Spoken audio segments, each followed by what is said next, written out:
హల్లెలూయా, హల్లెలూయా. ఈరోజు వర్తమానమును మనము జాగ్రత్తగా కనుక ఆలోచన చేస్తున్నట్లయితే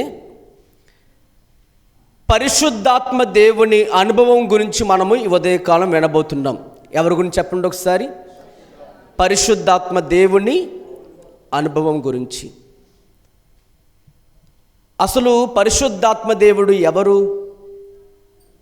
తండ్రి, కుమార, పరిశుద్ధాత్మ నామములోనికి మీరందరూ బాప్తిసం పొందండి అన్నారు. అంటే పరిశుద్ధాత్మ దేవుడు త్రిత్వములో ఒకరని మనందరం గ్రహించుకోవాలి. అందుకే పరిశుద్ధాత్మ దేవుడు గురించి మనము స్పష్టంగా కొన్ని విషయాలు వినడానికి చిన్న ప్రార్థన చేసుకుందాం. అందరూ తల్ల వంచుదామా? అందరూ ప్రార్థన చేసుకుందాం. మహిమగల దేవ, మహోన్నతుడ, ప్రేమగల యేసయ్య, నీ పరిశుద్ధమైన శ్రేష్టమైన నామమును బట్టి నీకు వందనాలు చెల్లిస్తున్నాము ప్రభువా. పరిశుద్ధాత్మ దేవ, కొద్ది నిమిషాలు నీ వాక్యము ద్వారా నాతో సూటిగా స్పష్టంగా మాట్లాడి మహిమ పొందుకోండి ప్రభు. వాక్యమే ఉండే దేవుడు ప్రభు, నీ వాక్యము మా అందరి హృదయంలో ఫలించలాగున వినగలిగే చెవులను, గ్రహించే హృదయాలు మాకు దయచేయండి. నీ వాక్యము ప్రతి ఒక్కరి హృదయంలో కార్యం జరిగించలాగున ప్రతి ఒక్కరి హృదయాన్ని తెరవమని ప్రార్థన చేస్తున్నాం. ఆశ కలిగి నీ మాట వినడానికి విధేయత చూపించే హృదయాలు మాకు దయచేయండి. మా మనసు తొట్టిల్లిపోకుండా మీ ఆత్మసహా మెండుగా మాకు దయచేయండి. వివరించడానికి మా తండ్రి మా శక్తి చాలదు, బలము చాలదు. పరిశుద్ధాత్మదేవ, నీవే మమ్మల్ని పూర్తిగా ఆవరించి మరి మాతో సూటిగా స్పష్టంగా మీరే మాట్లాడి నడిపించమని సర్వశక్తిమంతుడు నేశ్రమములు ఈ ప్రార్థన అడుగుచున్నాము తండ్రి. ఆమెన్. హల్లెలూయా, హల్లెలూయా. చూడండి, యేసుక్రీస్తు ప్రభు వారి జీవితం అంతా మనం గ్రహించినట్లయితే ఆయన పుట్టుక పరిశుద్ధాత్మతో కూడినది. ఆయన జీవితము పరిశుద్ధాత్మతో మిళితమైనది. ఆయన జీవన విధానం అంతా చూస్తూ ఉంటే పరిశుద్ధాత్మ శక్తి చేత నింపబడి ఉన్నారు. దేవునికి స్తోత్రం కలుగుండగాక. అపోస్తులుల కార్యం 10వ అధ్యాయము 38వ వచనములో పేతురు కొర్నేలికిని వారి కుటుంబీకులకును సువార్త ప్రకటిస్తూ మాట్లాడుతున్న మాట ఏమిటనగా, చదవండి, 38వ వచనం చదువుకుందాం. అదేదనగా దేవుడు నజరేయుడైన యేసును పరిశుద్ధాత్మతోను శక్తితోను అభిషేకించెను. హల్లెలూయా. ఎలా అభిషేకించారంటే యేసు ప్రభు వారిని పరిశుద్ధాత్మతోను శక్తితోను అభిషేకించారు. మీ అందరికీ అర్థం కావాల్సిన విషయము, పరిశుద్ధాత్మ గాలి కాదు, పరిశుద్ధాత్మ ఒక శక్తి కాదు, పరిశుద్ధాత్మ ఒక వ్యక్తి. హల్లెలూయా. ఎవరైనా చాలామంది ఏమనుకుంటుంటారంటే పరిశుద్ధాత్మ గాలి అండి, పరిశుద్ధాత్మ శక్తి అండి అంటారు. కానీ బైబిల్ చెప్తుంది పరిశుద్ధాత్మ ఒక వ్యక్తి. ఎలా చెప్పగలరు పాస్టర్ గారు అంటే, బైబిల్లో ఉంది ఒక మాట, పరిశుద్ధాత్మను దుఃఖపరచకుడి అన్నారు. దుఃఖము శక్తికి ఉంటుందా? దుఃఖము గాలికి వస్తుందా? దుఃఖం వస్తువుకు ఉంటుందా? మరి ఎవరికి ఉంటుంది? వ్యక్తికి ఉంటుంది.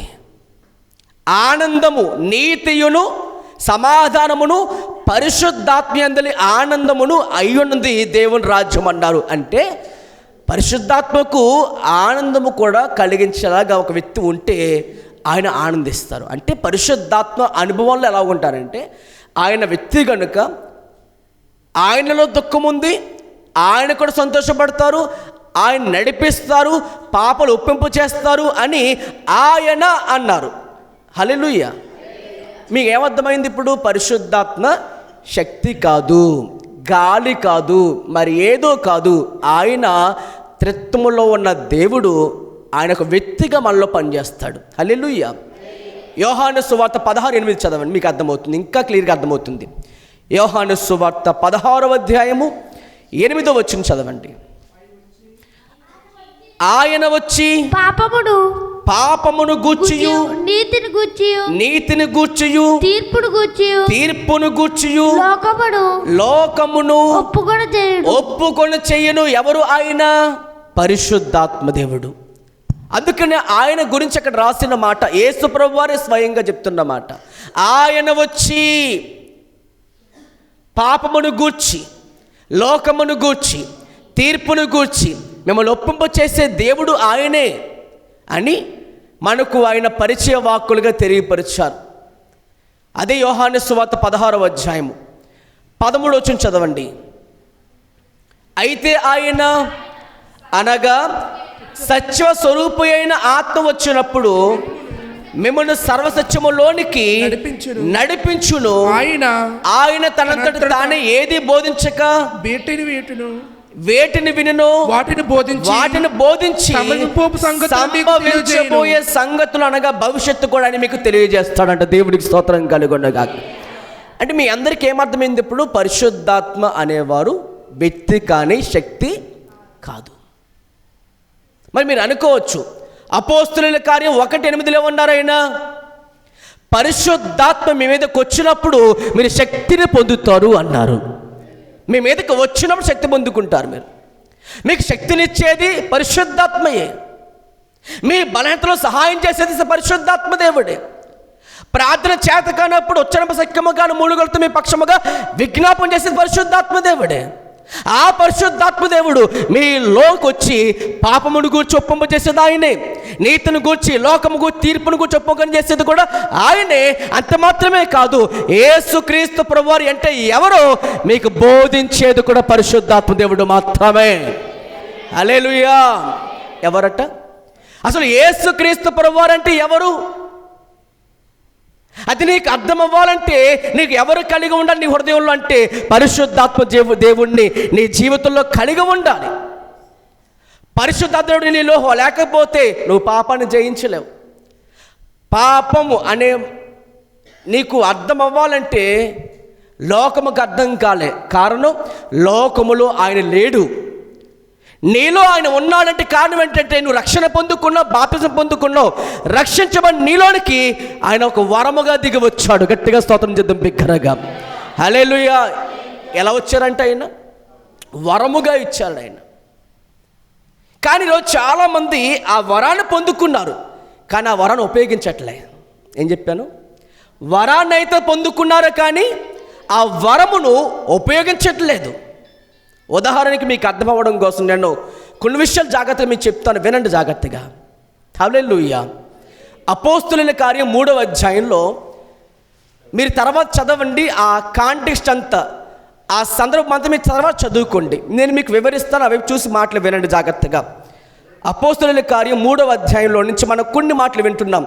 వినండి, అలా చూడండి నా వైపు. పగలించుమించు 3 గంటల వేళ ప్రార్థన సమయానికి వెళుతున్నారు. అక్కడ పేతురు, యోహాను అని 2 అపోస్తలులు ప్రార్థన సమయానికి వెళుతుంటుండగా ఆ సమయంలో ఒక కుంటి భిక్షకుడు ఉన్నాడంట ఆ ప్రాంతంలో. ఎవరు చెప్పండి? ఆయన కుంటి భిక్షకుడు.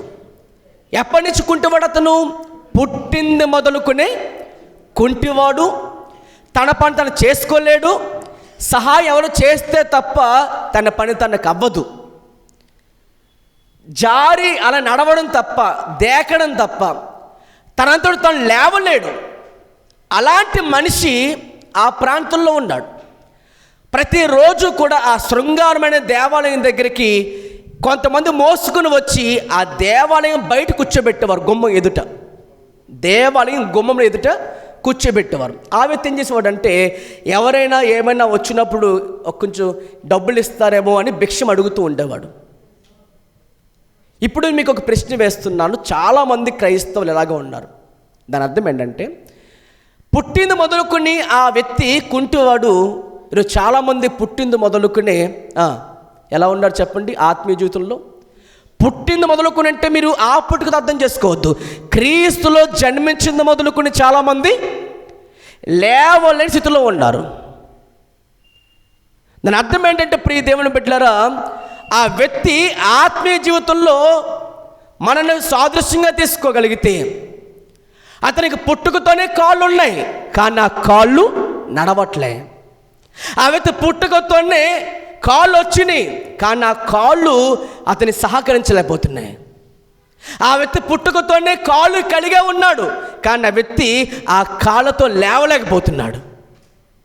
చాలామంది క్రీస్తులో జీవించిన మనలో పరిశుద్ధాత్మ వరముగా వచ్చారు, కానీ ఇప్పుడు మనం ఏం చేయట్లేదు, మనంతట మనము పరిశుద్ధాత్మను పొందుకున్న మనము ఆయనలోనికి నడవలేకపోతున్నాం. పుట్టిన వారు వెంటనే ఏమైనా తినేస్తారా, వెంటనే నడిచేస్తారా, వెంటనే పరిగెత్తుతారా, వెంటనే వారు పనివారు చేయగలుగుతారా? ఎవరిపైనైనా ఆధారపడాలి, అవునా కదా? అందుకే పుట్టిన పిల్లలకు మనం ఏమిస్తాము, మనమే తినిపిస్తాం, మనమే వారిని నడిచేంత వరకు మనమే సహాయకులుగా ఉంటాం. ఏదో చిన్న బండి కొనిపిస్తాం, లేదా చిన్న సైకిల్ అనేది కొనిపిస్తూ ఉంటాం, అటు ఇటు చక్రాలు కాచేలాగా. ఎందుకని? వారు నడవాలి త్వరగా, వారు పాకితేనే చాలా సంతోషపడతాం మనం. హల్లెలూయా. తర్వాత కొంచెం ఎదిగి వారంతటా నడుస్తున్నప్పుడు మనకు చాలా సంతోషం కలుగుద్ది. అలాగే ఎలాగైతే ఆ వ్యక్తి పుట్టిన మొదలుకు నడవలేకపోయాడు, చాలామంది క్రైస్తవుల లోకంలో పరిశుద్ధాత్మను పొందుకున్నప్పటికీ పరిశుద్ధాత్మ శక్తితో నడవలేకపోతున్నారని చాలామందికి అర్థం కావట్లే. గలతీ పత్రిక 3వ అధ్యాయం 2వ వచనం చదవని మీకు అర్థమవుతుంది. అక్కడ పరిశుద్ధాత్మను కలిగిన ఎంతవరకు వారు ఆ పరిశుద్ధాత్మను మాత్రమే పొందుకు నడిచి ఉన్నారో వారి గురించి పౌలు చాలా బాధపడి మాట్లాడిన మాట ఏమిటంటే, గలతీ పత్రిక 3వ అధ్యాయము 2వ వచనం చదవండి. ఇది మాత్రమే మీ వలన తెలుసుకొని కోరుచున్నాను, ధర్మశాస్త్ర సంబంధమైన క్రియల మూలముగా ఆత్మను పొందితిరా? మీరు ఆత్మను పొందితిరా? లేక విశ్వాసము వినుట వలన పొందితిరా? విశ్వాసముతో వినుట వల్ల పొందారా మీరు ఆత్మని? హల్లెలూయా. ఆ 3 చదవండి ఇప్పుడు. మీరెంత అవివేకులైతిరా? మీరు ఎంత అవివేకులైతిరా? మొదట ఆత్మానుసారంగా ఆరంభించి, చాలా మంది మొదట ఎలా ప్రారంభించారంట? విశ్వాసంతో వాక్యం విన్నారు, రక్షించబడ్డారు. కానీ ఇప్పుడు శరీరానుసారముగా ఆత్మానుసారంగా ప్రారంభించిన వీరు చాలా మంది ఏమైపోయారంటే మరలా శరీరానుసారంగా జీవిస్తున్నారంట. అందుకనే అవివేకులైన గలతీయులారా అని వారిని హెచ్చరించడం మొదలుపెట్టాడు ప్రభు. పౌలు గారు ఆ విధంగా హెచ్చరిస్తున్నారు. ఈరోజు సంగమా, మనందరము కూడా ఆలోచించాల్సిన విషయము, రక్షించబడిన మనమందరమును, పాప క్షమాపణ నిమిత్తమే బాప్తిసం తీసుకున్న మనమందరమును, మూర్ఖులకి ఈ తరం వారికి వేరే రక్షణ పొందిన వారిలో ఎవరికి ఆయన దేవుడు గిఫ్ట్గా ఇచ్చారంటే రక్షించబడిన వారందరికీ కూడా ప్రభువు తన ఆత్మను, పరిశుద్ధాత్మను ఒక వరముగా ఇచ్చారంట. హల్లెలూయా. అంటే విశ్వాసముతో రక్షించబడ్డాం మనం. ఎఫెసీ పత్రిక 1:13 చదివితే మీకు అక్కడ చాలా క్లియర్గా రాయబడిన మాట. ఎఫెసీ పత్రిక 1వ అధ్యాయము 13వ వచనంలో మీరును సత్యవాక్యమును అనగా, ఏ వాక్యం విని మీరు రక్షించబడ్డారంటే సత్యవాక్యమును అనగా మీ రక్షణ సువార్తను విని క్రీస్తునందు విశ్వాసముంచి వాగ్దానము చేయబడిన ఆత్మచేత ముద్రింపబడితిరి. మీరు ముద్రించబడతారు. దేవునికి స్తోత్రం చేద్దాం బిగ్గరగా. హల్లెలూయా. అందరూ నాతో ఫాలో అయితే దేవుని స్తోత్రం చెప్పండి. వాక్యం వింటున్న వారు దేవుని స్తోత్రం చెప్పండి. హల్లెలూయా. ఏమని చెప్తున్నారు ఇక్కడ? మీరును సత్యవాక్యమును అనగా రక్షణ సువార్త మీరు విన్నారు. ఏ సువార్త విన్నారు? ప్రభువులోనికి రాకముందు మీరు చాలా లోకంలో జీవించారు, లోకంలో పేకాట్లాడారు, లోకంలో తిరుగుతున్నారు, లోకంలో త్రాగుడు తాగారు, లోకంలో దేవుడికి ఇష్టంగా క్రియలు జీవించారు, ఎన్నో చేస్తూ వచ్చారు, లోకంలో లోక మర్యాదను అనుసరించే వచ్చారు. కానీ ఇప్పుడు మీరు ఏమయ్యారంటే ప్రభులోకి వచ్చిన తర్వాత ఆ లోకమును సిలువ వేసేసారు. దేవునికి స్తోత్రం. ఇక జీవించేవాడును మనం జీవించకూడదు, ఇంకా మనలో క్రీస్తే జీవించాలి. ఎప్పుడు జీవించుతారంటే ఆయన, ఎప్పుడైతే నువ్వు ఆత్మను పొందుకుంటావో ఆయన నిన్ను ఎవరు నడిపిస్తారంటే ఆయన త్రాగుబోతులు విందు నడిపించాడు, ఆయన నీతిగా నడిపిస్తాడు, ఆయన యథార్థంగా నడిపిస్తాడు, ఆయన భయభక్తులు కలిగి జీవింపజేస్తాడు. ఆయన నువ్వు ఎక్కడ ఉన్నా సరే, అది స్కూల్లోనైనా, కాలేజీలోనైనా, ఉద్యోగంలోనైనా, వ్యాపారంలోనైనా, పని పాటలైనా సరే, నువ్వు ఆయన వెంబడిసి నడిచిన వాడవైతే, ఆయన కలిగిన వాడవైతే నువ్వు అక్కడికి వెళ్ళకూడదు, అది నీకు ఆయన బోధిస్తాడు. హల్లెలూయా. హల్లెలూయా. అది నీవు కలుగున వాడవైతే రక్షణ పొందుకున్న మనం ఆత్మానుసారంగా ప్రారంభించబడిన మన జీవితాలు మరలా శరీర సంబంధులుగా జీవించకూడదు. దేవుని స్తోత్రం చెప్పండి ఒకసారి. కాబట్టి మీరును సత్యవాక్యమును అనగా రక్షణ సువార్తను అక్కడ రాయబడిన మాట, మీ రక్షణ సువార్త. ఏ రక్షణ సువార్త? మీ రక్షణ సువార్తను విని క్రీస్తు యేసు నందు వినటం వల్ల ఏం కలిగింది? ఎవరి పైన కలిగింది? క్రీస్తుని గురించిన మాట వల్ల కలిగింది. ఇప్పుడు ఆ యేసుపై మనకేం కలిగింది? ఇప్పుడు విశ్వాసం ఉంచో అంటే వాక్యం విని విశ్వాసం యేసైపై ఉంచిన వారికి దేవుడు తన ఆత్మ ముద్రిస్తారంట. గట్టిగా స్తోత్రం చేద్దాం బిగ్గరగా. హల్లెలూయా. ఏమన్నారు ఆయన? వాక్యమును వినాలి, హృదయంలో పశ్చాత్తాపడాలి, యేసుక్రీస్తుని విశ్వాసం ఉంచాలి, అప్పుడే దేవునికి తన ఆత్మను ముద్రింపు చేస్తాడంట. అపోస్తుల కార్యం 2వ అధ్యాయం 38వ వచనం చదవండి. అపోస్తుల కార్యం 2వ అధ్యాయము 38వ వచనం చదవండి. పేతురు మీరు మారుమనసు పొంది 37 కూడా చదవమ్మా. వారు ఈ మాట విని, ముందు అసలు పేతురుగా చేసే సువార్త ఏమిటనగా 3000 మంది ఆ పెంతెకొస్తు దినాన వచ్చినటువంటి సమయంలో చాలామంది వచ్చారు అక్కడికి. వారిలో 3000 మంది యేసును గురించిన వాక్యము పేతురు నోటి ద్వారా వాక్యం విన్నారు. హల్లెలూయా. ఎవరి ద్వారా? పేతురు అనే సువార్తికుని ద్వారా, అపోస్తులుని ద్వారా దేవుని సువార్త వారి హృదయంలోకి వెళ్ళడానికి దేవుడు అతనికి సాధనంగా వాడుకున్నారు. పేతురు ఏం చెప్పారు? 36వ వచనంలో, మీరు సిలువ వేసిన ఈ యేసునే దేవుడు ప్రభువుగాను క్రీస్తుగాను నియమించెను. ఇది ఇశ్రాయేలు వంశమంతయు. ఇది మీరు తెలుసుకోవాలని చెప్పి వారికి ఖండితంగా రూఢిగా తెలియపరిచారు. ఎప్పుడైతే యేసుని గురించిన వాక్యం చెప్పారో చూడండి ఆ మాట, వారి హృదయాలు ఆ మాట వినగానే పశ్చాత్తాపంలోకి వచ్చారు. దేవుడి స్తోత్రం చెప్పండి ఒకసారి. ఏమయ్యారంట? వాక్యం విని పశ్చాత్తాపంలోకి వచ్చి హృదయాలు పొడవబడిన వారే యేసుని విశ్వాసం చేయమడుగుతున్నాయి. ఇక్కడేమో వారు ఈ మాట విని హృదయంలో నొచ్చుకొని పొడవబడిన వారై, సహోదరులారా మేము ఏమి చేతుమని పేతురు కడమ అపోస్తులను అడుగగా పేతురు గడిచిన సమాధానము, పేతురు మీరు మారుమనసు పొంది, మీరు ఏం పొందాలి? మొదటిగా అందరికి అర్థమైందా? ఏం పొందాలి? మారు మనస్సు పొందాలి. మారు మనసు పొంది పాప క్షమాపణ నిమిత్తము, మీ పాపము నిమిత్తమే, పాప క్షమాపణ నిమిత్తం అంటే పాపం చేస్తాము కాబట్టి ఆ పాపములన్నీ కడగవేయబడాలి అంటే మీకేం కావాలి? ఇప్పుడు క్షమాపణ కావాలి. మరి ఎవరు క్షమిస్తారు? పాస్టర్ గారా, రెవరెండ్లా, అపోస్తులులా? మరి ఎవరు క్షమిస్తారు? కింద ఇవ్వబడిన ఏ నామంలో రక్షణ మనకు కలగదు, పైన ఇవ్వబడిన ఏ నామంలో రక్షణ మనకు కలగదు, కానీ యేసు అనే నామములోనే పాప క్షమాపణ కలుగును. హల్లెలూయా. కాబట్టి యేసుక్రీస్తు నందలి విశ్వాసముతో మిమ్మల్ని రక్షించే దేవుని మీరు ఏం చేసుకోవాలి? పాప క్షమాపణ నిమిత్తమే యేసుక్రీస్తు నామమున బాప్తిసం పొందండి, అప్పుడే పరిశుద్ధాత్మను వరం పొందుదురు. పరిశుద్ధాత్మను వరం పొందుకుంటారు. గట్టిగా చప్పట్లు కొట్టి స్తోత్రాలు చెబుతాం. ఇక్కడ మీకు ఒక విషయం అర్థమవుతుంది. ఇప్పుడు వరకు మీకు ఏమర్థమైంది? పరిశుద్ధాత్మ శక్తి కాదు, గాలి కాదు, వ్యక్తి. హల్లెలూయా.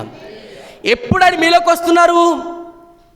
ఎప్పుడైతే మీరు రక్షణ సువార్తను విని యేసుక్రీస్తు నందు విశ్వాసం ఉంచారో ఆత్మ మీదకి వచ్చి మీలో ఆయన నిలిచి ఉంటున్నారు, మీలో ఆయన ఉంటున్నారు, మీరు ముద్రించబడ్డారు. ఎప్పటి వరకు? విమోచన దినం వరకు అని బైబిల్లో ఉంది. అంటే ప్రభువు రాకడ వరకు, లేదా మనం ఈ లోకంలో జీవితం ముగించుకునేంత వరకు ఆయన మనతోనే ఉన్నాడు. గట్టిగా స్తోత్రం చెప్పండి బిగ్గరగా. 2 చేతుల పైకి స్తోత్రం చేద్దాం బిగ్గరగా. కాబట్టి విమోచన దినం వరకు కూడా మనలో ఉన్న ఆ దేవునికి నువ్వు అప్పగించుకున్నావా? మరి రోజున సొంత శక్తి చేత కాదు, బలము చేత కాదు, శక్తి చేత కాదు, బలము చేత కాదు, కేవలం ఆయన ఆత్మ ద్వారానే కార్యాలు జరిగించబడతాయి. దేవుడికి స్తోత్రం చేద్దాం బిగ్గరగా. త్రిత్వంలో ఉన్న ఈ మూడో వ్యక్తి అయిన దేవుడు, పరిశుద్ధాత్మ దేవుడు చాలామంది ఏం చేస్తున్నారు? పక్కన పెట్టేస్తున్నారు.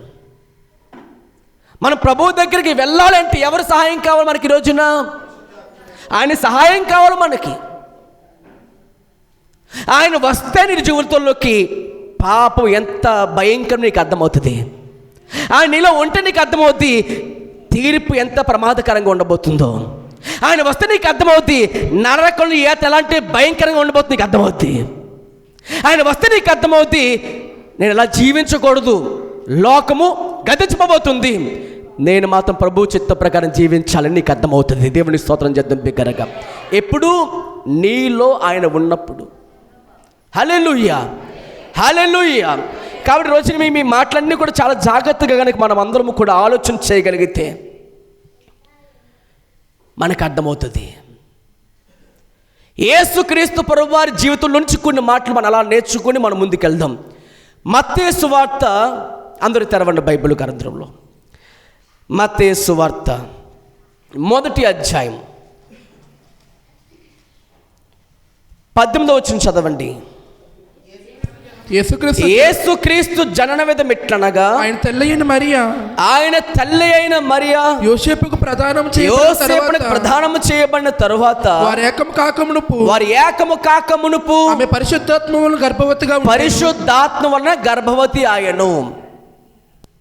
అలా లూకాసు వార్త కూడా తెరవండి. లూకాసు వార్త 1వ అధ్యాయం, అందరూ తెరవండి. లూకాసు వార్త 1వ అధ్యాయము 35వ వచనం చదవండి. దూత పరిశుద్ధాత్మ నీ మీదకు వచ్చును, సర్వోన్నత శక్తి నిన్ను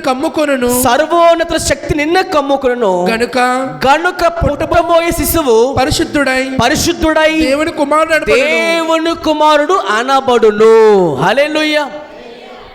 దూత మరియతో మాట్లాడుతున్న మాట, దూత యోసేపుతో మాట్లాడిన మాట ఏమిటనగా పుట్టబోయే శిశువు పరిశుద్ధుడై దేవుని కుమారుడు అనబడతాడు అన్నారు.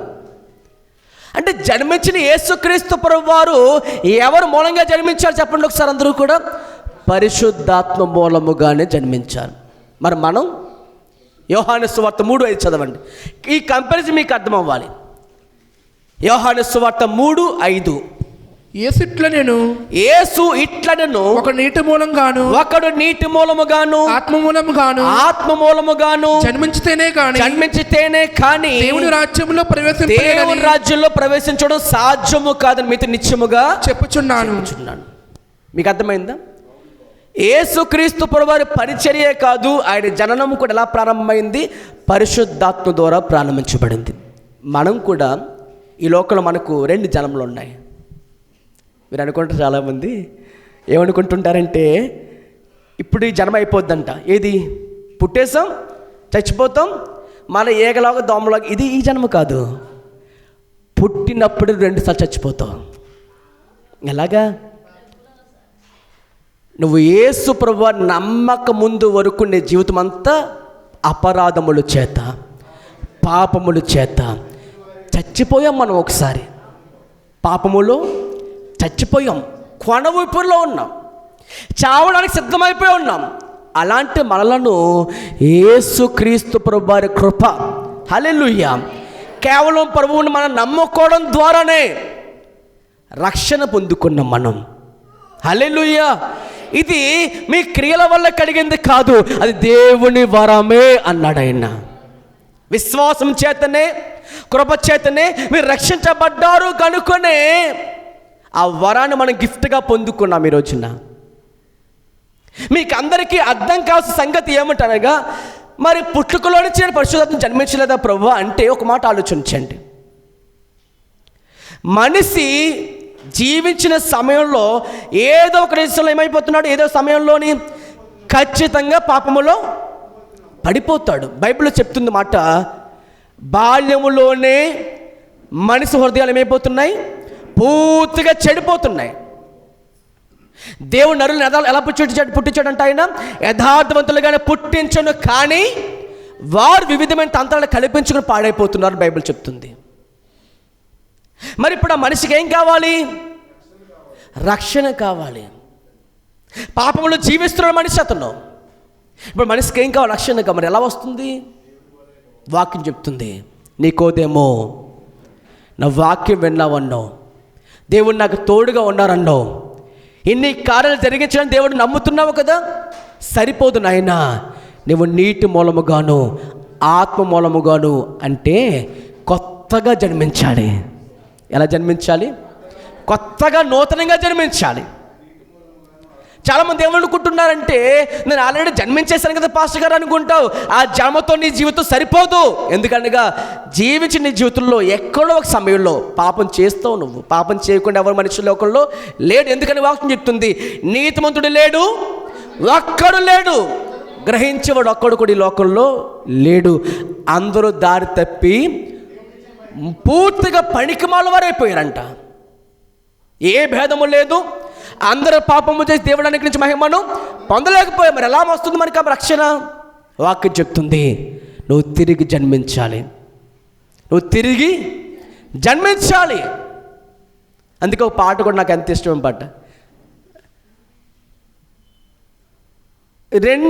ఒక్కసారి జన్మించి, అంతేనా? ఎన్నిసార్లు చావాలంట? 2 సార్లు చావాలి, అంతేనా? ఎందుకంటే తల్లి గర్భంలో పుట్టిన మొదలుకొని మనకి తల్లిలో పోడుకులు వస్తాయి, తండ్రిలో పోడుకులు వస్తాయి, తల్లిదండ్రుల రక్తం మనకు వస్తుంది, అవునా? అలాగే దేవుని మూలంగా జీవిస్తే ఎవరి పోడుకు మన జీవితంలోకి రావాలి? దేవుని పోలికలు, దేవుని గుణాలు మన జీవితంలోకి వస్తేనే నువ్వు తిరిగి జన్మించిన లెక్కలోకి వస్తావు. దేవుని స్తోత్రం చేద్దాం ఒకసారి. చూడండి, యోహాను 3:5 మరోసారి చదవండి. 3 చదవండి ఒకసారి. యోహాను 3:3. అందుకు యేసు అతనితో కొత్తగా జన్మించితే, ఒకడు కొత్తగా అన్న చోట ఏముంది అక్కడ? కొత్తగా అన్న చోట ఏముంది అక్కడ? 1 వేసి కింద రాస్తుంది, పైనుండి జన్మించాలి. హల్లెలూయా. ఇది తల్లిలోంచి వచ్చిన జన్మ కాదు. ఈ జన్మ ఇది పైన వచ్చే జన్మ. అందుకని ఈ జన్మ ఏంటిది? కొత్త జన్మ. ఇది పరలోకంలో దూతలతో దేవుడు అందరూ కలిసి చూసే సమయం. అందుకనే బాప్తిస్మం అంటే ఒక్కలే ఉండి పాస్గా తీసేసుకోవడం కాదు, సమక్షముగా అందరి సమక్షంలో ఉండి ఏం చేయాలి? బాప్తిస్మం తీసుకోవాలి. ఎలా అంటే అందరి ఎదుటను నాకు ఏం కావాలి? ఇప్పుడు రక్షణ కావాలి. నేను పాపిని బహిరంగంగా ఒప్పుకోవాలి. ఎవరైతే వాక్యం చెప్తుంది రోమపత్రిక 10:9లో అదేమని చెప్పుచున్నది? రోమపత్రిక 10:9లో ఏమంటుంది అక్కడ? అదేమని చెప్పుచున్నది? వాక్యము నీ యొద్దను నీ హృదయంలోనూ ఉన్నది మేము ప్రకటించే విశ్వాస వాక్యం అని చెబుతూ అక్కడ ఏమంటారంటే, అదేమనగా యేసును ప్రభువని నీ నోటితో ఒప్పుకొని, మీ నోటితో ఒప్పుకోవాలి. దేవుడు మృతుల నుండి ఆయన లేపినని. ఏమని ఒప్పుకోవాలి? దేవుడు యేసు ప్రభు వారిని మృతులలో నుంచి లేపెనని. ఆయన సమాధిలో ఉన్న దేవుడు కాదు, సమాధిని గెలిచిన దేవుడని నీవు నమ్మిన ఎడల నీవేమవుతున్నావు? ఇప్పుడు రక్షించబడుతావు. హల్లెలూయా. కాబట్టి ఎప్పుడైతే నువ్వు ఆ యేసును రక్షకుడుగాను, ఆయన జీవితంలో ఒక అధికారిగాను, యేసు నా జీవితం ఒక ప్రభువుగాను నువ్వు ఎప్పుడైతే నమ్ముతున్నావో నువ్వు రక్షణ పొందడానికి అర్హుడవు. అందుకనే బహిరంగముగా అందరి సమక్షంలో పెళ్లి చేసినప్పుడు అలా చేస్తాము. అందరి సమక్షంలో అందరూ చూస్తుంటుండగా ఎందుకు చేస్తామంటే, ఇదిగో వీరిద్దరికి ఏమైంది? వివాహమైంది. అలాగనే క్రీస్తుతో కూడా మనకేమైంది? ఇప్పుడు ప్రదానం చేయబడిన వారము. అందుకనే అందరి ఎదుటి మనం ఏం చేస్తున్నామంటే, మన పాపముల నిమిత్తమై యేసుక్రీస్తు నామములో బాప్తిసం పొందినప్పుడు మనము ఈ మాట గమనించండి, పాస్టర్ గారు ఏం చేస్తారంటే ఆ రక్షణ పొందుకోబోతున్న వ్యక్తిని నీటిలోనికి తీసుకెళ్ళి ఏం చేస్తారు? వెనక్కి ముంచుతారు. ముంచడం అన్నప్పుడు ఆమె కనిపిస్తుంది అక్కడ, లేదా ఆయన కనిపిస్తాడు అక్కడ. ఎందుకు కనిపించడం? కొద్ది సమయాలంటే అతడు సమాధి చేయబడ్డాడు. సమాధి చేయబడిన వ్యక్తి బయట కనిపిస్తారా? కనిపించడం. అంటే మన పాపములో మృతముగాను దేవుని విషయంలో సజీవ లెక్కలో ఉండాలంటే అప్పుడు వ్యక్తి ఏమవ్వాలి? మరలా తిరిగి లేపబడాలి. అది క్రీస్తు తిరిగి లేచిన దానికి సమానంగా మనకు కనిపిస్తుంది. దేవుని స్తోత్రం చెప్తాము ఒకసారి. అలాగా అతను ఏమవుతున్నాడు? ఇప్పుడు పాపంలో చనిపోయి దేవుళ్ళో నీతిగా బ్రతకడానికే రక్షణ పొందబడ్డాడు. దేవుడి స్తోత్రం చేద్ద బిగ్గరగా. ఇప్పుడు వాక్యం చెప్తున్న మాట ఏమిటంటే, అక్కడ కొత్తగా జన్మించాలి, పైనుండి జన్మించాలి. ఆ జన్మ ఎలాగంటే నీటి మూలముగాను, అనగా వాక్యము విని జన్మ పొందాలి. హల్లెలూయా.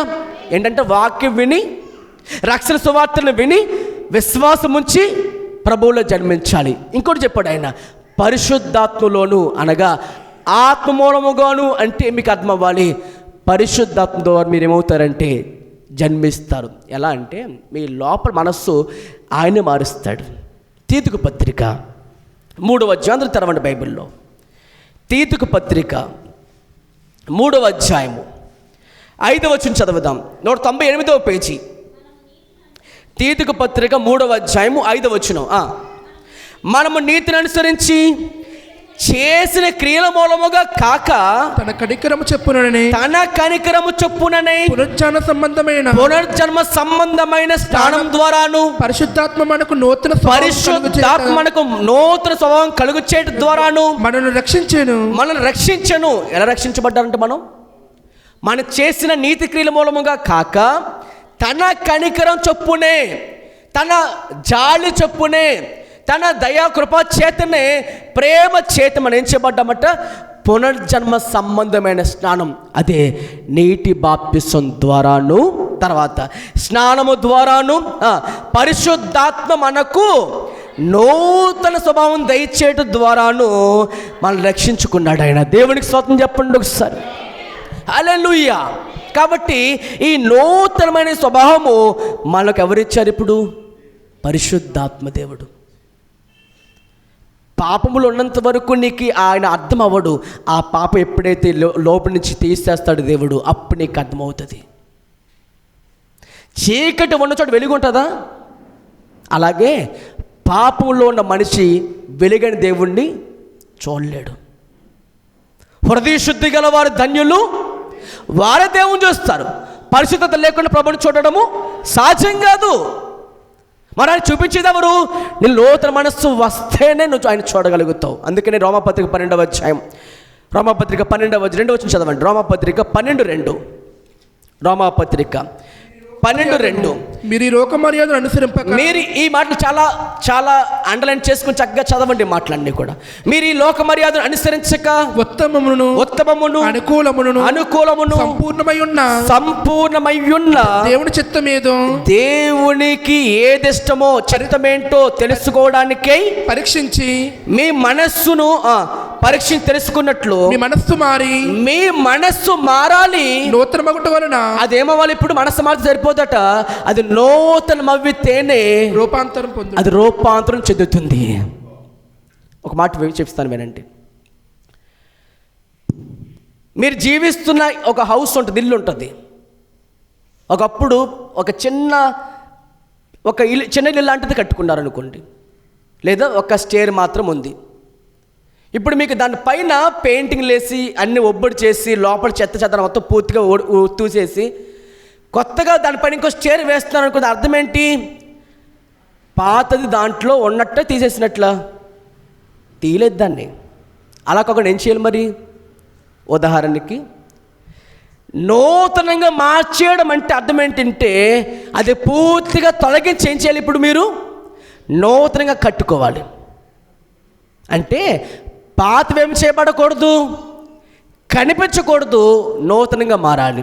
అందుకే ప్రభు చెప్పారు, ఎవడైనను క్రీస్తునందు ఉన్న ఎడల వాడు నూతన సృష్టిగా మారాడు, పాతవి గతించిపోయినాయి, కొత్తవి అవ్వాలంటే పాతవేమైపోవాలి? ఇప్పుడు కనిపించబడకూడదు, పాత అలవాట్లు కనిపించకూడదు, పాత ఆచారాలు కనిపించకూడదు. వాక్యం చెప్తుంది. ఆయన మనసు నీకు అర్థం అవ్వాలంటే ఈ లోకములో పాటిస్తున్న మూఢనమ్మకాలు, మూఢ ఆచారాలు, సాంప్రదాయాలు నువ్వు పాటించకూడదు. ఈ లోక మర్యాద నీకేమవ్వకూడదు, నీకు అంటించుకోకూడదు. మనం ఎక్కడ ఉండి మనం ఇప్పుడు లోకంలోనే ఉన్నారు, లోకంలోనే ఉంటున్నారు. చేప ఎక్కడ ఉంటుంది? సముద్రంలోనే ఉంటుంది, నీటిలో ఉంటుంది. కానీ దాన్ని ఎలా వండుకుంటాం మనం? ఉప్పు వేసుకుని వండుకుంటాం. అది ఉప్పు సముద్రం అయినా సరే అది అంటించుకోదు. ఈ లోకం ఎలా ఉందో బైబిల్ చెప్తుంది, లోకములో చీకటి ప్రవేశించింది, లోకంలో పాపం ఉంది. ఈ పాపం మనిషిని ఏం చేస్తుందంటే పూర్తిగా ఆవరించేస్తుంది. లోకం బాగుపడాలనుకుంటాం కానీ బాగుపడదు అది. కానీ నువ్వేం చేయాలి చెప్పనా? దేవుని పరిశుద్ధాత్మ నీలో ఉంటే నీవే ప్రత్యేకించబడతావు. నీకేముండాలి? ఆశ ఉండాలి, ఈ పాపం నేను చేయకూడదని. దానియేలు అపవిత్రమైనటువంటి ప్రదేశం మధ్యలోనే ఉన్నాడు ఆయన, లోకంలోనే ఉన్నాడు ఆయన, అన్యుల మధ్యలో ఉన్నాడు ఆయన. అన్యుల మధ్యలో ఉన్నప్పటికీ కూడా అతను తీసుకునే తీర్మానం, దానియేలు గ్రంథం 1:8 చదవడం మీకు అర్థమవుతుంది. దానియేలు గ్రంథం 1వ అధ్యాయము 8వ వచనం చదవండి. దానియేలు గ్రంథం 1వ అధ్యాయం 8వ వచనం. రాజా భుజించు భోజనమును, సరిగా చదవండి. రాజు భుజించు భోజనమును, పానము చేయి ద్రాక్షరసమును పుచ్చుకొని తన్ను అపవిత్రపరచకూడదని దానియేలు ఉద్దేశించాడంట. దేవుని స్తోత్రం చెప్తాం ఒకసారి. అంటే నీ మనసులో ఒక ఉద్దేశం ఉండాలి, నేను పడిపోకూడదని. నీ మనసు వీక్ అయిందనుకో తప్పక పడిపోతావు. నువ్వు ఏమైపోతాని? ఒక్కసారికే కదలే, చిన్న తప్పే కదా, తింటే ఏమైపోయింది, త్రాగితే ఏమైపోయింది, అన్నీ తినచ్చు కదా. ఇలాగ ఎప్పుడైతే కొంచెం బలహీనమైపోతుంది, గుర్తుపెట్టుకునే మాట, పాపం చేసే వ్యక్తి మనస్సు బెండ్ అయిపోద్ది, లోకంలోకి రాజీ పడద్ది. ఒక్కసారికే కదా. దేవుడు ప్రేమమయుడు, చెప్పండి, క్షమించే దేవుడు, కరుణామయుడు, జాలి చూపించేవాడు. ఆయన కత్తితో ఉండడు, ఆయన ప్రేమతో ఉంటాడు. ఆయన చేతిలో యుద్ధ ఆయుధాలు ఏముండవు.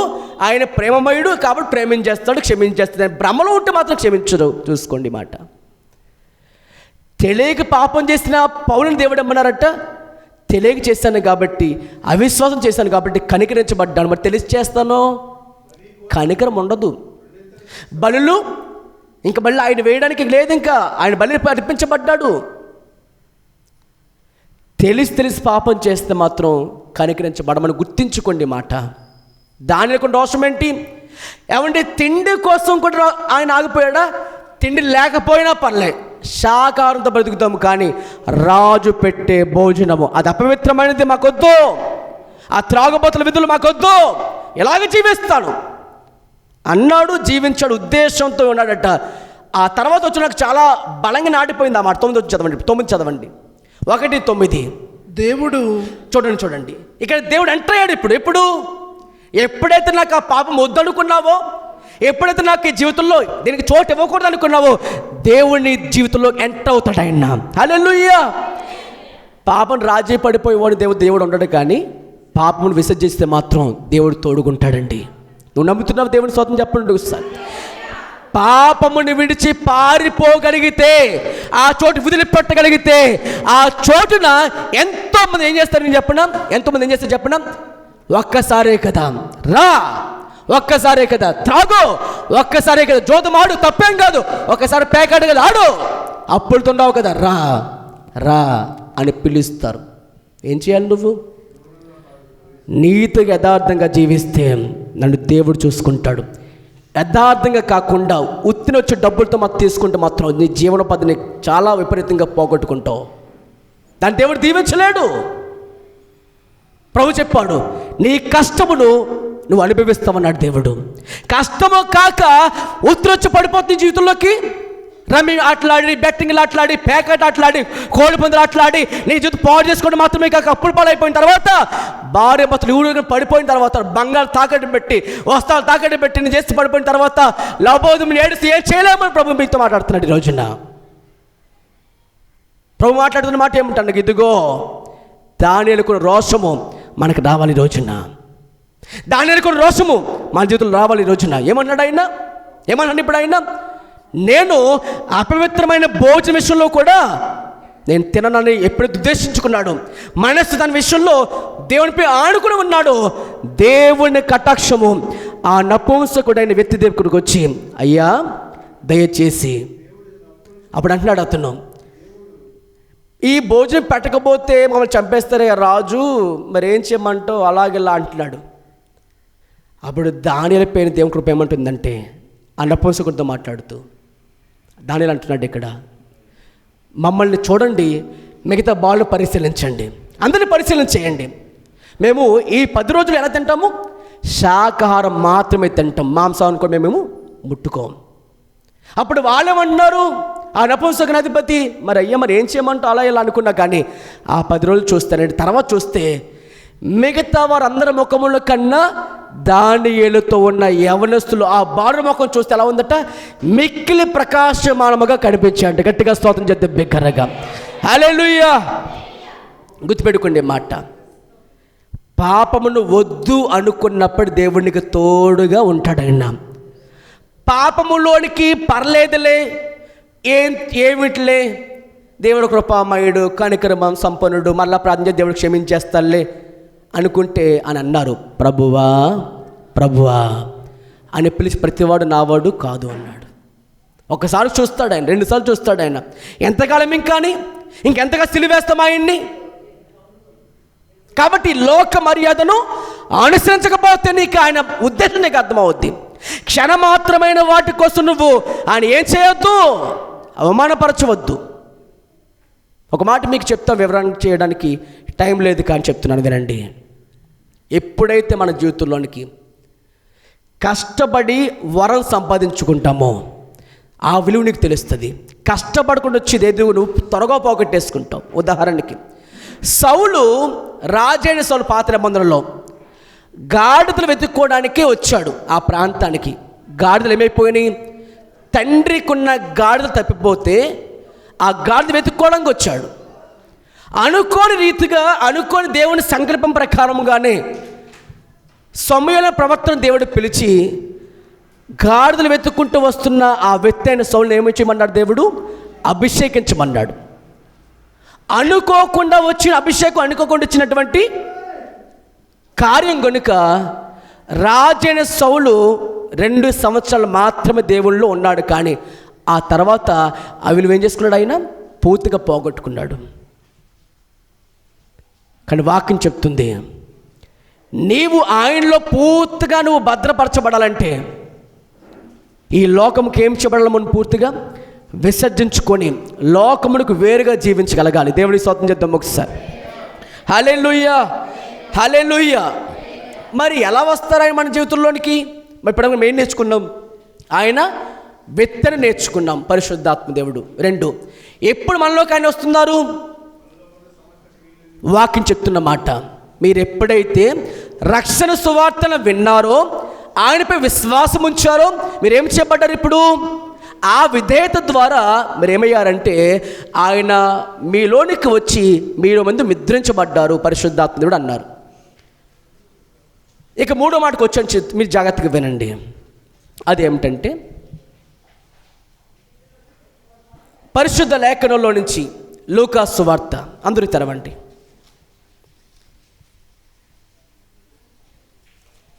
లూకా సువార్త 3వ అధ్యాయం. లూకా సువార్త 3వ అధ్యాయము 21, 22 చదవండి. ప్రజలందరూ బాప్తిసం పొందినప్పుడు యేసు కూడా బాప్తిసం పొంది, ఇక్కడ ఆగండి, ఏం పొందారు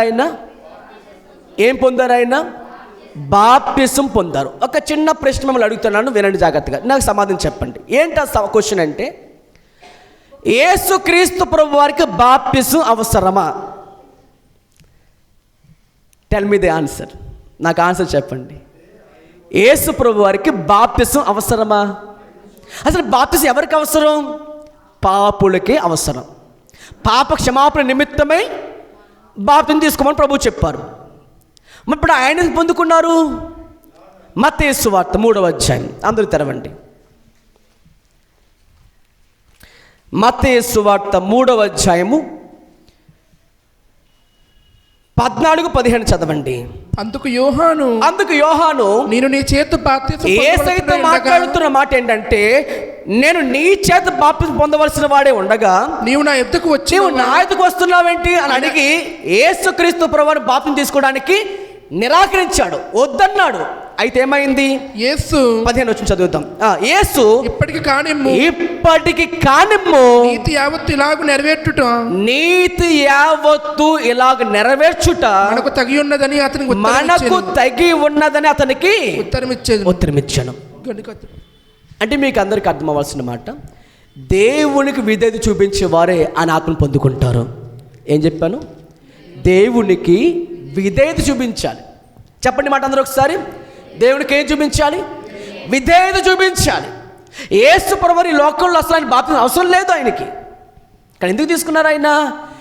దేవుని నీతి జరిగించబడాలి అంటే నేను కూడా మీతో పాటు కలిసి మనము కలిసి అందుకే అక్కడ ఏమన్నాడు యోహాను గారితో?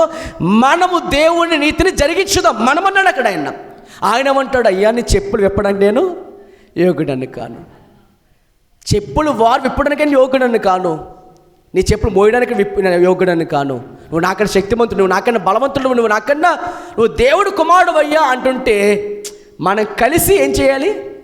దేవుని నీతిని జరిగించాలి.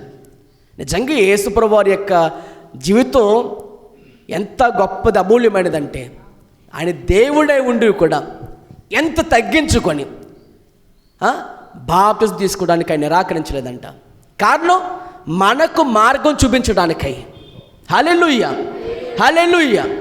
చాలామంది ఏం చేస్తుంటారంటే సిలువలో దొంగ పొందలేదు, సిలువలో దొంగ పొందకుండా పరదేశికి వెళ్ళిపోయాడు, నేనే పొందుకోను, నువ్వు దొంగవా, ఏసే మార్గం నడుస్తున్నవాడు అర్థం అవ్వదు.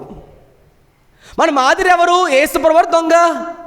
యేసు ప్రభువు మరి మీరు ఏం చేయాలి?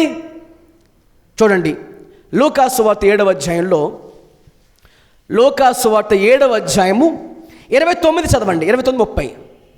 ప్రజలందరూ లూకా సువార్త 7వ అధ్యాయం 29-30 చదవండి. ప్రజలందరూ సుంకరులను యోహాను బోధ విని అతడిచ్చిన బాప్తిసం పొందిన వారై దేవుడు న్యాయవంతుడు ఒప్పుకున్నారు. కానీ పరిసయ్యులను ధర్మశాస్త్రోపదేశకులను అతని చేత బాప్తిసం పొందక తమ విషయమైన దేవుని సంకల్పమును నిరాకరించిరి. ఏం చేశారంట? నిరాకరించారంటే ఏమిటంటే వారు గర్విష్ఠులు. మేము బాధకులము కాబట్టి మాకేం అవసరం లేదు, బాప్తిసం అవసరం లేదు. మాకెవరి సంతానం? మేము అబ్రహాము సంతానం కాబట్టి మాకు ఎవరు అవసరం లేదు, బాప్తిసం అవసరం లేదు. కొంతమంది అలాగే ఉంటారు, మేము పుట్టుకతో క్రైస్తవులం కాబట్టి మాకేం అవసరం లేదు, బాప్తిసం అవసరం లేదు, మాకు ఇంకేం కావాలి? పాపములో జీవించాలి.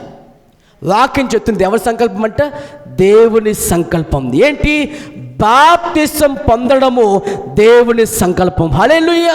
ఇప్పుడు ఆ సంకల్పం ఏం చేసినప్పుడు యేసు ప్రభువు వారు పాటించారు, నిరాకరించలే. హల్లెలూయా. నివారింపడానికి యోహాను గారు అతడి పెద్దవాడు, యేసు ప్రభువు వారి కంటే ఈ లోకంలో 6 నెలలు పెద్దవాడు ఆయన. కానీ ఆ విషయం బట్టి కాదు అతను నిరాకరించడం. అసలు నేను నీ చేతి పొందవలసిన వాడు అన్నాను, ఎందుకు నువ్వు దేవుని కుమారుడివి. కానీ అతను అంటాడు యేసు ప్రభువు వారు నీతి జరిగించాలి, దేవుని కార్యం జరిగించబడాలి, ఆయన సంకల్పం నెరవేర్చబడాలి, మనం ఎలా ఉండడానికి కాదు కదా వచ్చింది మన ఈ లోకంలోనికి అని చెప్పి ప్రజలందరూ చూస్తుండగా ఏం పొందారు? ఆయన కూడా బాప్తిసం పొందారు. దేవుడి గట్టిగా చప్పట్లు కొట్టి స్తోత్రం చెబుతారు. మరొక ప్రశ్న, మీరు అది ఎక్కడుందో తర్వాత వచ్చామని చెప్పండి నాకు. యేసు ప్రభువు వారు బాప్తిసం ఇచ్చారా లేదా? వచ్చేవారు మీరు నాకు ఆన్సర్ చెప్పండి, ఎక్కడుందో చెప్పండి. యేసు ప్రభువు వారు బాప్తిసం ఇచ్చారా లేదా అనేది మీరు వచ్చేవారు నాకు ఈ వారం చదవండి, ఎక్కడుందో నాకు చెప్పాలి. ఇది మీకు టెక్స్ట్, ఇది మీకు నేను ఇచ్చిన హోంవర్క్. దేవునికి స్తోత్రం. అమ్మ మరి పిల్లలకి ఇస్తున్నారా? ఇవ్వట్లేదా హోంవర్క్లు? మరి మీకు ఇవ్వాలి కదా. యేసు ప్రభువు వారు ఎక్కడైనా బైబిల్లో ఆయన బాప్తిసం ఇచ్చినట్టుగా ఉందా లేదా? ఇచ్చారు, ఎక్కడ ఉంది అది మీరు చెప్పాలి వచ్చేవారు. దేవుడికి స్తోత్రం చెప్పండి ఒకసారి. హల్లెలూయా, హల్లెలూయా.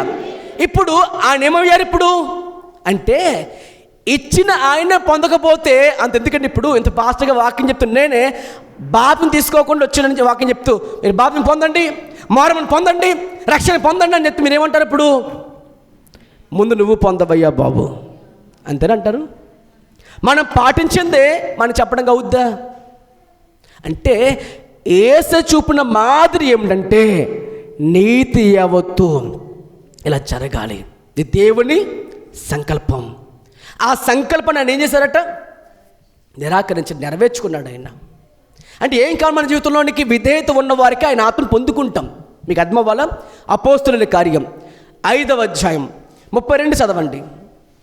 అపోస్తుల కార్యములు 5వ అధ్యాయము 32వ వచనం. మేమును దేవుడు తనకు విధేయులైన చూడన్నమాట. మేమును దేవుడు తనకు విధేయులైన వారికి అనుగ్రహించిన దేవుని పరిశుద్ధాత్మయు ఈ సంగతులకు సాక్ష్యమే ఉన్నాము. గట్టిగా చెప్పలు కూడా స్తోత్రం చేద్దాం మీకు గనక. ఎవరికి పరిశుద్ధాత్ముడు అనుగ్రహించబడ్డారు చెప్పండి ఒకసారి అందరూ కూడా? తనకు విధేయులైన వారికి అనుగ్రహించబడ్డారు. ఎవరికి? ఎవరైతే దేవునికి విధేయత చూపిస్తున్నారో వారికే ఆయన వరముగా అనుగ్రహించబడతాడు. నమ్మి దేవుని స్తోత్రం చెప్పండి ఒకసారి. హల్లెలూయా, హల్లెలూయా. మీకు ఇక్కడ 2 వ్యక్తులు చూపిస్తాను, వినండి. అందరూ చెప్పండి నాతో పాటు. మరియా, జకరియా. చెప్పండి ఏంటది? మరియా, జకరియా. వీరిద్దరికి కూడా దేవుని దూత పరలోకంలో దిగి వచ్చి చాలా సంవత్సరాల తర్వాత గబ్రియేలు దూత ఎంతో సంతోషముగా చెప్పిన మాట ఇద్దరికి చెప్పారు. ఆ మాటలు ఒకరికేమో యోహాను పుట్టుక గురించి చెప్తే, ఒకరికేమో యేసు ప్రభువారు ఈ లోకంలో వచ్చిన సంగతి గురించి చెప్పారు. హల్లెలూయా, అది దేవుని స్తోత్రం చెప్పండి ఒకసారి. హల్లెలూయా. కానీ ఒకరు నమ్మారు, ఒకరు నమ్మలేదు. చదవండి లూకాసు వార్త, అందరూ తెరవండి బైబిల్లో. హల్లెలూయా. లూకాసు వార్త 1వ అధ్యాయం 35 చదివిన తర్వాత 38 చదవండి. లూకాసు వార్త 1:35. దూత పరిశుద్ధాత్మ నీ మీదకొచ్చును, సర్వోన్నతుని శక్తిని కమ్ముకున్నాను గనక పుట్టబోయే శిశువు పరిశుద్ధుడై దేవుని కుమారుడు అనబడును. మరియు నీ బంధువురాలు ఎలిజబెత్ కూడా 38 చదవండి. అందుకు మరియా ఇదిగో ప్రభు దాసురాలను నీ మాట చొప్పున నా జీవితంలో జరుగునుగా కనెను. అంతటి దూత ఆమె ఎదురుండి వెళ్ళెను. హల్లెలూయా, హల్లెలూయా. ఈ మాట జాగ్రత్తగా వైపు చూసి వినండి. నా వైపు చూసి దేవుని స్తోత్రం చెప్పండి ఒకసారి. వినండి ఈ మాట జాగ్రత్తగా. దేవుని దూత పరలోకం దిగి వచ్చి, మరియా నువ్వు గర్భవతి అవుతున్నావమ్మా, పరిశుద్ధ శక్తిని కమ్ముకును, కాబట్టి పుట్టబోయే శిశువు పరిశుద్ధుడై దేవుని కుమారుడు అనబడతారు. ఇదిగో నీ బంధువురాలైన ఎలిజబెత్ నీకు తెలుసు కదమ్మా, ఇప్పుడు ఆమెకి 6వ నెల, వెళ్ళి ఆమెను కలుసుకో. ఇప్పుడు నీకు అర్థమవుతుంది అనగానే ప్రభు దాసురాలను నా జీవితంలో దేవుని చిత్తము జరుగునుగాక అని విధేయత ఆమె చూపించింది. ఇప్పుడు చెప్తా వినండి. పరిశుద్ధాత్మ మరియ మీదకి రావాలి అంటే ఆమె ఏమి చూపించాలి? ఇప్పుడు విధేయత చూపిస్తేనే ఆత్మను కమ్ముకునడం. విధేయత చూపించకపోతే నా ఇంకా పెళ్ళి అవ్వడదయ్యా, పెళ్ళి ఇప్పుడు కుదుర్చుకున్నాం, సంవత్సరం అవ్వాలి, ఇంకా పెళ్ళి అవ్వడదు మాకు అనుకుందామే. తోటి వారందరూ ఏమనుకుంటే ఇప్పుడు నా గర్భం వస్తే అనుకుందామే. అంటే ఆమె జీవితము కంటే కూడా నా జీవితంలో దేవుని చిత్తం నెరవేర్చబడునుగా కానీ జీవించింది కాబట్టి పరిశుద్ధాత్ముడు ఆమె మీదకి వచ్చారంట. హల్లెలూయా చెప్పండి ఒకసారి. హల్లెలూయా. వాక్యం చెప్తున్న మాట అదే. దేవుడు ఎవరిని తన శక్తితో నింపుతున్నారంటే విధేయత చూపించిన వారికి పరిశుద్ధాత్మ వరముగా వస్తున్నారు. దేవుని స్తోత్రం చెప్పండి ఒకసారి. హల్లెలూయా. కాబట్టి పరిశుద్ధాత్ముడిని కమ్ముకుంటారు. సర్వోన్నతుని కుమారుడు పరిశుద్ధుడు అనబడతాడు, దేవుని కుమారుడు అనబడతాడని చెప్పిన మాటకు నేను ప్రభువు దాసురాలను ఆయన చెప్పిన మాట ఏమాట నిరర్థం కాదు, ఆయన అన్నట్టుగా జరిగించబడును కాక తన జీవితం పూర్తిగా దేవుని సమర్పించుకుంది. ఈ మాట గుర్తుపెట్టుకోండి. దేవునికి అప్పగించుకొని దేవునికి విధేయత చూపించిన వారికే దేవునికి పూర్తిగా లోబడిపోయి ఇక జీవించేవాడు నేను కాదు, నా జీవితంలో నా ఇష్టము కాదు, నా జీవితంలో నా కోరికలు కాదు, నా జీవితంలో ఇక దీవించబడేది అంటే కూడా నా జీవితంలో దేవుడే తన జీవితంలో తన ద్వారా నా జీవితంలో దేవుడు కార్యం జరిపించబడాలని ఆయన ఆశపడుతున్నారు. హల్లెలూయా. కాబట్టి ఇక్కడ మరియా ఏం ఆశపడిందామే? నా జీవితం నా ఇష్టం కాదు, నీవే నాకు పూర్తిగా కార్యం చేయ, నీకు అప్పగించుకున్నాను నేను. ఇంకా గుర్తుపెట్టుకునే మాట, ప్రభువుకి ఎవరైతే పూర్తిగా అప్పగించుకుంటారో దేవుని ఆత్మ వారిని మాత్రం బలముగా వాడుకుంటారు. దేవుని స్తోత్రం చేద్దాం. ఒకసారి నీ శరీరం మాట వీరు ఏం చేస్తారు చాలామంది అంటే శరీర కార్యాల వైపు నడుస్తూ ఉంటారు. వాక్యం చెప్తుంది ఆత్మానుసారంగా నడుచుకొనిడి అప్పుడే శరీరచ్చు నెరవేర్చుకోరు మీరు. కానీ వాక్యం చెప్తున్న మాట ఈ రోజున ఏమిటనగా పరిశుద్ధాత్మ దేవుడు ఎవరట? ఒకటి వ్యక్తి, రెండు ఎవరిలో ఆయన ఉంటున్నారట? రక్షణ సువార్తను విని విశ్వాసం ఉంచిన వారికే ఆత్మ బలముగా వారి మీద దిగి వస్తున్నారు. మూడవదిగా విధేయత చూపించిన వారికే ఆయన ఆత్మ వస్తున్నారు. ఇంకొక క్వశ్చన్ వేసాను కదా ఇందాక, జకర్యా ఏమన్నారట? లూకా సువార్త 1వ అధ్యాయం 13 చదవండి, 13 తర్వాత 18 చదవండి. 1, 13, 1, 18. అప్పుడు దూత అతనితో జకర్యా భయపడకము, నీ ప్రార్థన వినబడినది, నీ భార్య ఎలిజబెత్ నీకు కుమారుని కనును గనుక అతనికి యోహాను పేరు పెట్టాలి. 18 చదవండి. 1, 18. జకర్యా ఇది ఎలాగూ నాకు తెలియను, ముసలివాడును. అంటే ఏంటి అర్థం? అవిశ్వాసంతో ఇతను మాట్లాడుతున్నాడు. మరియమ్మ గారు కూడా అడిగారు కదా, మరి ఇది నాకు ఎలా జరుగును? నేనేమో కన్యకని, నేనేమో ఇంకా పెళ్ళి కూడా కాని దాన్ని, ఏ పురుషుని కూడా కలవని దానిని, మరి ఎలా నాకు కలుగును అనడానికైతే విశ్వాసంతోనే విధేయత చూపించి అడిగిన ప్రశ్న అది. మరి ఇతనేమంటున్నాడు? ఎక్స్ప్రెస్ ఇస్తాడు ఇంకెంత, ఏమని? నా భార్య నేను ముసలివాళ్ళం, ఇది ఎలా జరుగును? అక్కడ అంటాడు ఆయన, నీవు నా మాట నమ్మలేదు కనుక. 1:20 చదవండి ఇప్పుడు. 1:20. మరియు నా మాటలు వాటి కాలమందు నెరవేరును, నీవు 1:20 నీవు నా మాటలు నమ్మలేదు కనుక సంగతులు జరుగు దినం వరకు, ఈ సంగతి జరుగు దినము వరకు నీవు మాట్లాడక మౌనంగా అంటే ఏమైపోవాలి? నువ్వు మోగవాడైపోతావు అన్నాడు. చూసారా? అవిశ్వాసంతో జకర్యా మగవాడయ్యాడు. విశ్వాసంతో విధేయత చూపించిన మరియమ్మకు పరిశుద్ధాత్మ కమ్ముకొని శక్తి నింపబడి గర్భం ధరించబడింది. ఆయన దేవుని స్తోత్రం చెప్తాం. ఒకసారి మీకేమర్థమైంది ఇప్పుడు చెప్పండి? ఏం కావాలి? పరిశుద్ధాత్మ కావాలంటే విధేయత. మరి నీ ఇష్టాలు చెప్పండి. నీ ఇష్టాలు, నీ ఆశలు, నీ కోరికలు, నీ శరీరం చెప్పే ప్రతి మాటకు నువ్వు లోబడిపోతే మరేమవుతావు? అవదు. అందుకే వాక్యం చెప్తుంది. 4వ స్టెప్ ముగించేసుకుందాం. లూకా సువార్త 4:1 చదవండి. 4వ స్టెప్ చూసుకుందాం. లూకా సువార్త 4:1. యేసు పరిశుద్ధాత్మ పూర్ణుడై, పరిశుద్ధాత్మ పూర్ణుడై ఎప్పుడు వచ్చారు ఆయన ఆరు మీదకి? బాప్తిసం పొందిన తర్వాత ప్రజలందరూ చూస్తుండగా బాప్తిసం పొందుకున్నారు. ఆయన ఆకాశం కళ్ళకి చూస్తూ ప్రార్థన చేస్తున్నారంట. అప్పుడేమైంది? పరిశుద్ధాత్మ పావురాకారముగా ఆయన మీదకి దిగవచ్చిన సమయంలో, ఇదిగో నా ప్రియ కుమారుడు, నేను ఈయనలో ఆనందిస్తున్నాను అని చెప్పారంట. హల్లెలూయా. అప్పుడు పరిశుద్ధాత్మ యేసు ప్రభువుకి ఎప్పుడైతే వచ్చారో పరిశుద్ధాత్మ పూర్ణుడైపోయారు ఆయన. ఈ మాట గుర్తుపెట్టుకోండి. నువ్వు రక్షించబడ్డానికి మూలం పరిశుద్ధాత్మ దేవుడు నీలో కార్యం జరిగించారు. హల్లెలూయా. రక్షణ పొందుకునే వెంటనే నీలోనికి ఆయన వచ్చారు. నువ్వు పాపం చేస్తే వెళ్ళిపోయారు ఆయన. ఈ మాట గుర్తుపెట్టుకో. చాలామందికి ప్రశ్న ఉంది, రక్షించబడిన తర్వాత బాప్తిసం పొందుకున్న తర్వాత ఒకవేళ దేవుని దుఃఖపెడితే, దేవునికి ఇష్టం కాని క్రియ జరిగిస్తే ఆయన వెళ్ళిపోతారా? ఎఫెసీయులు 4:30 ఏముందంటే పరిశుద్ధాత్మను దుఃఖపరచకుడి అన్నారు. అంటే మీకేమర్థమైంది? ఆయన మీలో ఉన్నారు, మీలో దుఃఖపడుతున్నాడు ఆయన.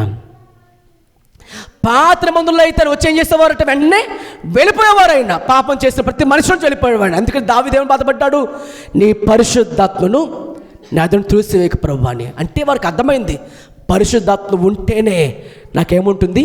నియంత్రణ. నా శరీరంలో కార్యాలు జరిగించబడకుండా ఆత్మతో నిమైపోతాను, జరిగించేలా చేయగలుగుతాను, జయం పొందుతాను నన్ను. ఇలా పొందాలంటే ఏం కావాలి మనకి? పరిశుద్ధాత్మ కావాలి. మీకు ఆ మాట అర్థమవడంగా చెప్తున్నాను. వైపు చూడండి ఈ మాట. పరిశుద్ధాత్మ మీలోకి వచ్చిన తర్వాత మీ మరణం వరకు, ప్రభు రాకడ వరకు మీలోనే ఉంటాడు ఆయన. అయితే మీలో ఉన్న పరిశుద్ధాత్మను దుఃఖపరచడానికైనా సంతోష పెట్టడానికైనా మీ చేతిలో ఆధారపడి ఉందంతా. మీరు విధేయత చూపిస్తాను సంతోషపడతారు, ఆ విధేయత చూపిస్తాను దుఃఖపడతాడు. రక్షణ ద్వారా వచ్చినటువంటి పరిశుద్ధాత్మ దేవుడు దుఃఖపడితే మీరు ఆయన ఆత్మలో ఆనందించలేరు. ఇది మాత్రం సత్యం. ఏం చేయలేరట? ఆత్మలో ఆనందం ఉండదు, సమాధానం ఉండదు, సంతోషం ఉండదు. అది కుటుంబంలోనైనా సరే, మీ హృదయంలో కూడా ఏముండదట? రక్షణ ఆనందం ఉండదు. దేవుని స్తోత్రం చెప్పండి ఒకసారి. ఏం చెప్పాను ఒకసారి చెప్పండి నాకు. రక్షణ పొందినప్పుడు ఎవరు వచ్చారు మీ జీవితంలోనికి?